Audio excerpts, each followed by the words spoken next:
Assalamu alaikum wa rahmatullahi wa barakatuh. Welcome to another edition of Hilaal Live. I'm your host, Luqman Shadrack. Now, it's that time of the year where we prepare for Ramadan, but also it's financial year end, and we tend to rush around in the last minute trying to navigate through this entire process.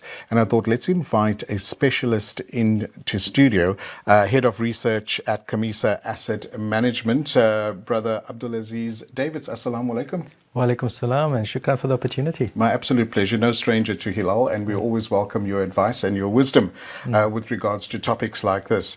When it comes to, looking at our budget and our financial planning, what does it entail, and why? We know to an extent why it's important, but maybe with your advice and your insight into this field, I think people may get a better understanding why it's so important. Yes. Yeah, I think the first thing is to say what does budgeting and financial planning involve when we talk about our household expenditures? Because the reality is that most of us, and especially for people that are more in sort of informal employ, what typically happens is it's hand to mouth. People, what comes in goes out, and there's no system of keeping track of where the money is coming from, first of all, which we can get a good handle on, but more importantly, where it's going. And I think that's where we need to sit down and sometimes reflect. And as you said in your intro, I mean, Ramadan is a good time for reflection. We've got more time. Ramadan is such a great period of time because it just feels like we've got more time for a lot of things. And I think the best time to do this is to actually plan it for Ramadan. Because what you then have is you've got the opportunity to sit down, maybe reflect on your finances, and hopefully in this discussion, we will unpack short-term, medium-term, and long-term planning, because I think that is quite critical. And in terms of the shorter-term planning, clearly, as I said, what we try and avoid is a situation where by the 17th or 20th of the month, there's nothing going on. And then we're either forced into borrowing or first into a peasant lifestyle to just get to the end of the month or the 25th when the next sort of salary check comes in. I think the best outcome is if we can get to a situation where whatever comes in, we can make it stretch for the full month until the next time when the next round of income comes in. And to do that, one needs to go through a series of thought processes and planning, and in particular prioritize spending and say, what is the essentials that I need to spend on? What are the peripheral stuff? And what are the luxuries? The wants and the needs. One's needs and want to have. Want to have. Yeah. Because I think what a lot of people do is actually the reverse.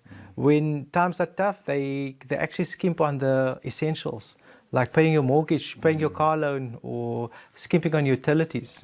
And that's only going to get worse and can come back and bite you at the end. So I think where we want to get our community to be is to actually prioritize those essentials, what I call compulsory spend items, like paying for your house, paying for your car, and then prioritizing utilities, so that we then have a sense of what is left over.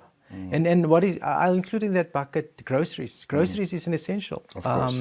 But within groceries, one can also prioritize and say these are essential essentials, and then the non-essential essentials, and then ultimately the luxuries in the last sort of bottom of the trolley sort of bucket as well. And also, we often run to name brands, and yes, they're there for a reason, and they're there for to provide. They've gone through the testing period, and people are aware of the branding that goes into it. However, there are options out there, and if we shop around, we may just save an extra rand or two. And often enough, well, the adverse part of that is we find that there's specials that are offered that are maybe 15 kilometers away. But the amount of petrol we would use to get there to purchase it compared to around the corner. These are budgeting options that one can look at. Yes, and what a lot of people actually don't put a value on is exactly that, the peripheral, what I call the frictional costs, the additional cell phone calls, the additional petrol that one has to spend.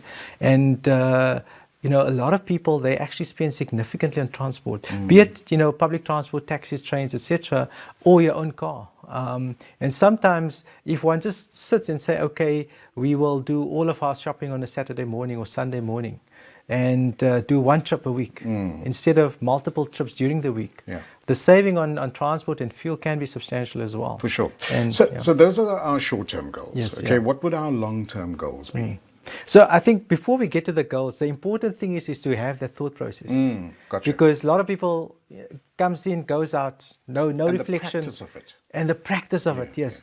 Because look, I'm still struggling. I'm, been in this industry for almost 30 years. Yeah. I'm almost 50 years old. So, but we all still, it's a learning curve, and it's continuous learning.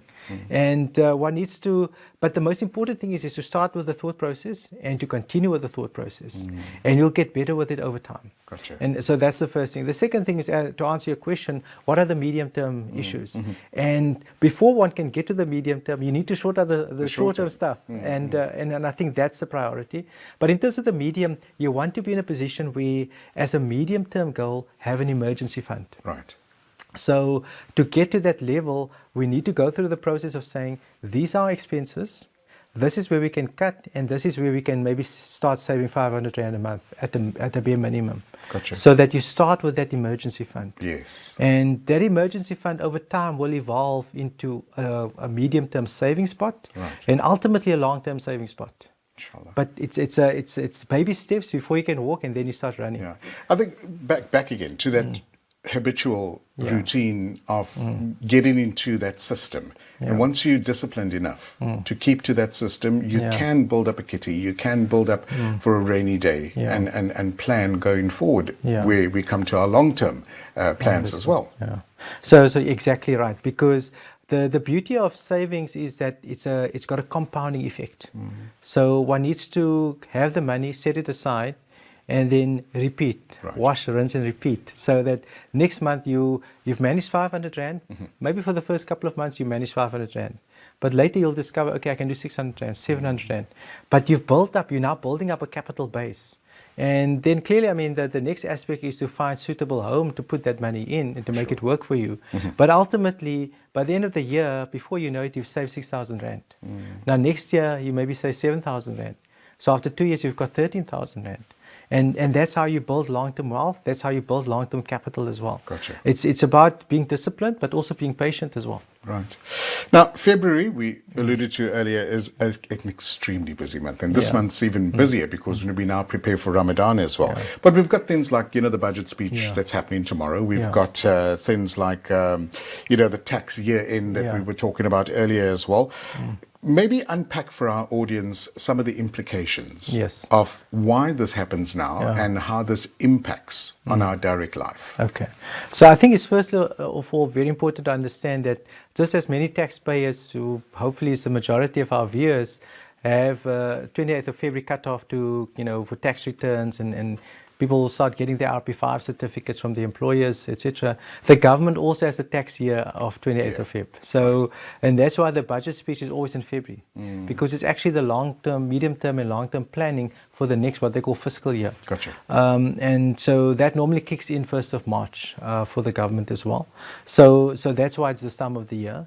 And to put it in perspective, now a lot of people tell me that the budget has got no relevance to me. It doesn't impact me, but actually it does. Even at the micro level, where we just think about sin taxes. If you're a smoker, hopefully there's no drinkers in our community, but sin taxes are going to go up.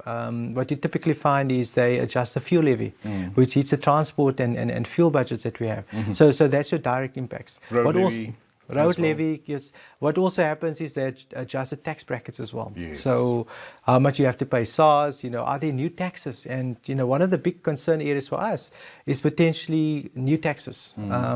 Either an increase in VAT or a wealth tax, which has been something that the politicians has been talking of for a number of years. Correct, So that's why it's important to understand. And the basic income. Yes, so that's on the income side. So a lot of, we focus clearly in terms of the expenses and taxes, but for a lot of people, there has been a push for a basic income grant for the last number of years. The COVID TERS sort of temporary relief grant was supposed to be temporary. It's been going now for 4 or 5 years, and there is a push to get that into a formal long-term basic income grant. Gotcha. What level that is and how it works, that needs to be determined. But yeah, it's important to understand the budget. And then from the taxman point of view, I think what is very important is that especially for provisional taxpayers, people that need to make up their top-up payments to SARS, they go through the exact same processes. They need to say, okay, this is what came in, these are my expenses, this is my estimate for taxable income for the year. So if you can do it for the tax man, you can do it in your personal finances as well. No, I agree. Look, we're going to cover the budget speech tomorrow. Yeah. We're going to have a couple of analysts, prior to the budget speech, analyze after the budget speech as well. And we know Minister is going to probably throw a couple of curveballs. Yes. How that affects our community is still meant to be seen. Yeah. I do know the Solidarity Division is advocating for a higher tax bracket for wealthier individuals as well. And then the basic income grant as well, which is so needed in our communities. So, Hilaal will bring you all of that tomorrow as well. But, we're talking about your basic household, your basic income as well. And after the break, we're going to continue where we speak about our preparation for Ramadan. Because our expenses, our income and versus expenses, sometimes we don't concentrate too much. Yes. Yeah. Leading up to Ramadan, or maybe we go haywire, and overspend, and then halfway through the month we realize, we're in trouble. So we're going to give our viewers a little bit of insight into that as well. Thanks for watching us on Hilaal Live. I'm chatting with Brother Abdul Azeez, my apologies, David, who's from the asset investment company, Camissa Asset Management, where he's given us valuable advice around how to better ourselves, how to better prepare ourselves for Ramadan, and how to manage our income in our household during the month of Ramadan. So do stay tuned after the break as we continue on Hilaal Live. Assalamu alaikum, welcome back to Hilaal Live. Shukr for joining us on Channel 347 on DSTV. I'm your host, Luqman Shadrack. We continue our discussion with Brother Abdul Azeez David from Camissa Asset Management. He's the head of research at Camissa Management. And we get an advice and insight into how to better prepare ourselves prior to Ramadan and during the month of Ramadan as well. Brother Abdul Azeez, Jazakallah so much for coming in. Really, always a pleasure listening to you and hearing your valuable advice. Now, often enough, people think that during the month of Ramadan, I don't eat as much, or I'm fasting, that I maybe won't spend as much. I think to most people's surprise, halfway or three quarters through the month, they realize they've gone way into their budget for the month as well. Is this a typical behavior pattern of most of us, including myself? Yes. I think it's actually a global phenomenon. I remember a couple of years ago, there was a study done in Saudi Arabia, and they actually found that in Saudi, people spend about 40% more in Ramadan. And as much as that? As much as that. And the issue is twofold. Firstly, during the month, you typically, in a normal month, you have breakfast, lunch, and supper. You don't really, not that fussy. Right. But because you're fasting, and I look at my own household, suddenly the samosas, the pies, all of those things come out for iftar. Right. So you have to have your savories and your sweet stuff together with your normal meal. Right. So suddenly there are these additional stuff that's getting prepared. And then obviously for breakfast, we're now 14 and a half hours in Cape Town. So you need to have a solid breakfast, whereas previously you would have skimmed maybe on breakfast as well. Correct. So I think, the composition of the plate has changed and changes for this month. Sometimes not for the better, unfortunately. So that's the first aspect. And what you typically find is that, there's a plethora of these Ramadan expos, pre-Ramadan expos. So all of these things cost money, and there's stuff to be bought. So that's the one aspect. Look, the reality is Ramadan is also a period for giving and sharing. Correct. So, and I think that's a positive. That's a good thing. But I think from what we're trying to educate our community is to say that one can still budget for those things. So my sort of take on it would be to say, let's look at January and February. And February more than January, because January, coming out of December, you would have spent that bonus, you would have, had holidays. So February is actually a good barometer of saying, this is a normal month in terms of my expenditures. Let's say 20 to 30% extra for Ramadan. but then budget for it. Because like I said, our bosses are not paying us more in Ramadan. We're not in the fortunate position of getting our bonuses or variable remuneration being paid to coincide with Ramadan. So our salary is fixed for the month, our income is fixed for the month, but we've got these additional expenditures. So again, one can actually plan for it. Just as we are supposed to prepare spiritually for Ramadan, one can prepare financially for Ramadan and say, okay, and I know a lot of our clients, for example, they pay their zakah, their sadaqah in Ramadan because the rewards are so much greater. So similarly, one can actually say that, okay, I'm going to not spend on these, luxuries or items that I don't need for the first 3 or 4 months prior to Ramadan already. So that I actually build up a kitty so that to see me through the month, both in terms of additional expenditures, but also to make provision for those rewarding sort of expenditures like your sadaqah, your zakah as well. And I think that's the way to look at it. Not just, spending, because actually what a lot of people actually do is that they fall into debt in Ramadan. And the consequences of paying interest is actually quite severe. Of course. So one should actually, it's actually better for us to save prior to Ramadan so that we don't fall into debt in Ramadan and then compound the sin. You're fasting, but you've got debt. Of course. Yeah. So I think that is probably the most critical thing for people to focus on as well. Very important point. Yeah. Programs like this obviously share the awareness and create that opportunity for people to think a bit differently around their spending. Yeah. But there should be a lot more being done in our communities. Yes, maybe from a madrasa level, or maybe from a mosque level, mosque committee level. Just allowing people to just keep that in mind prior to spending and maybe spending too much. Yes. And I think, we in the financial industry, our job is to maximize profits, maximize returns, and sometimes, we don't really focus on the returns of the year after, or the akhirah and all of that. But I think that's an important conversation to have. And, we ran a workshop recently where one of the themes of the workshop was, how do we invest for the year and the year after? And I think that year after part is a conversation that we don't normally have, because if you look at your local masjid, the imam doesn't talk financials. Maybe it's out of their comfort zone, they don't want to talk about these topics, but I think that's an important conversation to have. And just changing one's intention of saying that I'm saving for my retirement, I'm saving for my financial objectives of a house or a car, whatever, but I can also save to make more sadaqah, to pay zakah. So that in that act of saving, you're actually getting rewarded as well. Absolutely. And especially the month of Ramadan, because there's a great need in our community. For sure. We're 5 years down COVID, but the scars of COVID are still in our communities. 100%. So, for the wealth in our society, to say that consciously, because the rewards are so much greater in Ramadan, let me consciously spend more in Ramadan so that people that are in debt, can get out of debt. So you get a multiple reward, taking somebody out of debt, but also alleviating their poverty and doing that in the month of Ramadan as well. Yeah. So the programs that you sometimes go through to various masajids and committees and things like it, is it well rewarded or accepted? My apologies. Yes. Do they feel, listen, we need to have more of this? Yes. This is important. Yeah.